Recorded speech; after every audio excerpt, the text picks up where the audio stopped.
And the woods are home to summers don't sleep.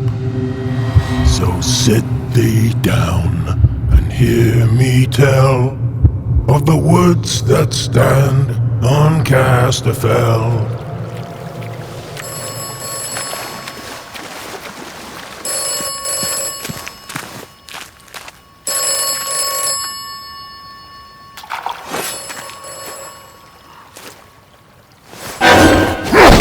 Hey everyone, and welcome back. You ready for another deep dive? Always. Especially when we're talking about a game that's already causing such a stir. Right, and Atomfall is definitely one of those games that seems like it came out of nowhere. Kind of feels like every gamer on the planet's got their eyes on this one. Okay, so let's get right to it. We're diving deep into the world of Atomfall, a game that I think it's safe to say has a pretty unique premise. Oh, definitely unique, especially if you, remember that documentary, what was it called, about the Windscale fire? Oh yeah, Windscale. Britain's biggest nuclear disaster. I remember that one. Pretty intense stuff. Yeah, super intense. And well, Atomfall takes that whole thing, that real event, and goes like, what if? What if things went way worse? Like way, way worse. It's not just some random post-apocalyptic world, right? Yeah. This is an alternate reality where Britain gets hit hard. Really hard. Like, imagine the Chernobyl disaster, but I don't know, even bigger. And you're kind of getting close to the vibe of this game. So we're not just talking about another generic wasteland here. We're talking about a world completely reshaped by this massive nuclear disaster. And that's just the beginning, right? Because then the game throws you, the player, into this world as an amnesiac. Oh yeah, the classic wake up with no memories trope. But honestly, in Atomfall, it just works. It's not just a lazy way to start the story. It makes you, the player, instantly connected to the mystery of this world. Like, figuring out your past and the secrets of this alternate Britain are all tied together. So it's not just about finding out who you are. It's about uncovering what happened to the entire country. And from what I've seen, you get to do that at your own pace. There's this big emphasis on non-linear gameplay in Atomfall. No hand-holding, no quest markers telling you exactly where to go and what to do. It's all about exploration and choice, really. You're free to follow your curiosity, check out leads, just wander around and see what you find. It's pretty refreshing. So it's less about following a set path and more about carving your own. Right?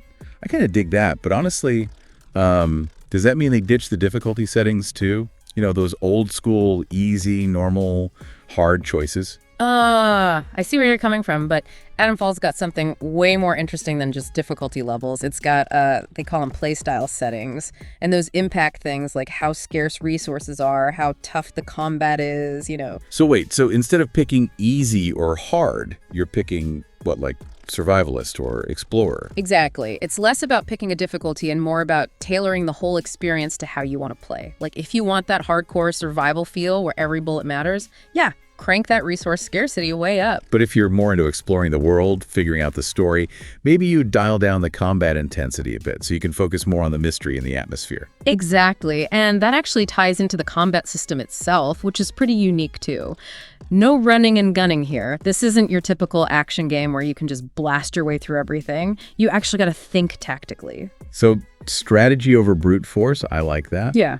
I'm guessing ammo is probably pretty scarce, right? Oh, big time. You got to make every shot count.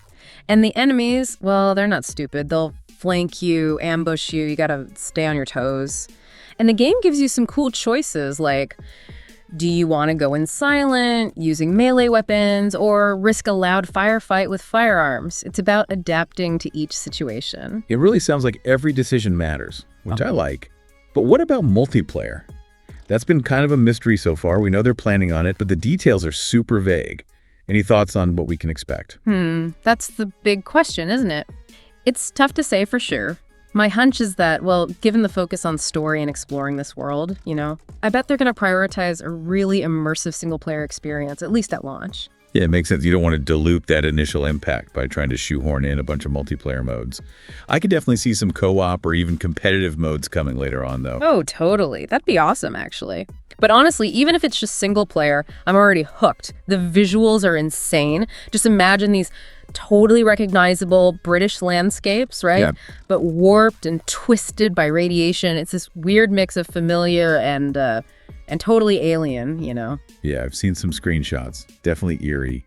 And I bet the sound design adds a whole other level to that. You know it. They're really leaning into the atmosphere. Imagine, like, you're exploring this abandoned village, right?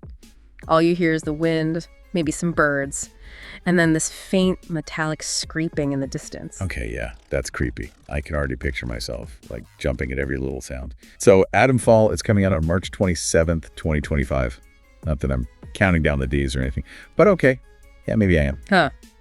Yeah, March can't get here soon enough. I think it's safe to say we're both pretty excited about this one. But what about you guys listening? Would you want to explore this post-apocalyptic Britain? What about this game is grabbing you the most? And here's something to think about. Could a game like Atomfall, even though it's fiction, Yeah. could it actually make us think differently about our own relationship with technology? Like, really make us consider the potential consequences of things like, well, nuclear power. I think good science fiction, even in a game, has the power to do that. So yeah, lots to ponder as we wait for March 27th to roll around.